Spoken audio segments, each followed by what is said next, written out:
Hola padres, bienvenidos. Yo soy Marissa Eckerson y voy a ser la maestra de honores de su hijo este año.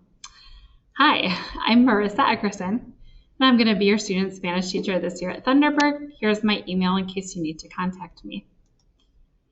Here's a few things about myself. I'm originally from Michigan. I moved here in 2003, so 18 years ago. Because we didn't have a lot of sunshine in Michigan, and I love living here in the desert. I received my undergrad from Michigan State University in 2001, and then I also did a master's degree there as well, and then I moved here in 2003, completed another master's degree in teaching. This is my 21st year teaching overall, and my 15th year here at Thunderbird. I've probably had some of your older or former students as well. This year I'm teaching the following classes: Honor Spanish, EP Spanish Language and Culture, which would be the next class after this one. And I also teach Spanish 3-4 as well. And in my free time, I like to do a lot of things, but mostly I like to try new restaurants here in the Valley. Here are some important Google Classroom codes that you could join in order to see what your student is doing on a daily basis. Every day I put our agenda into Google Classroom. It has our objective. It has links to all of the activities that we're going to be working on, due dates, things like that. And if your student is in period 2, this is the Google Classroom code that you'll use. And if your student's in period 3, this is their Google Classroom code.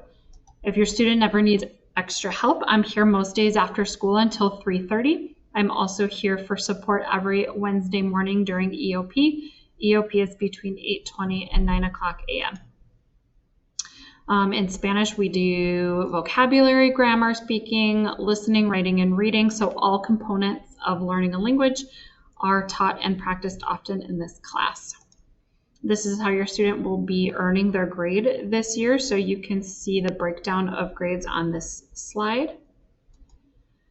At the end of this course, your student will be able to write a document-based essay in which they synthesize information from 3 sources about a Spanish-speaking country, and then they compare that to their own culture or their own community. We haven't started talking about that yet in class. We usually start that around October or November.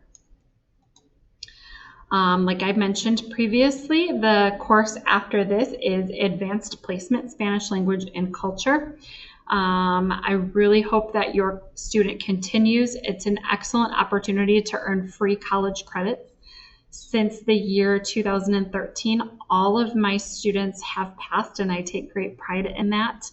And last year's student average was a 4.44 out of 5. 5 is the top score, and that's a pretty high average. And if your student receives the score of a 4 or a 5, they can receive 12 to 16 free college credits. As you know, that equates to thousands of dollars. So please please encourage your student to continue with AP Spanish next year.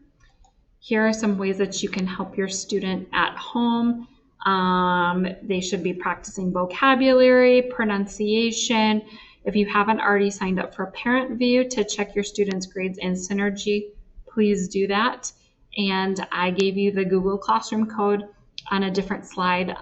Consider joining our Google Classroom so that you can see what your student is doing to help them stay on track. And I'm so excited to be back in the classroom this year. Really, I love my job so much, and it's so good to be back, and I'm excited to be teaching Spanish to your student this year. If you have any questions or concerns, please email me. My email is on that first or second slide.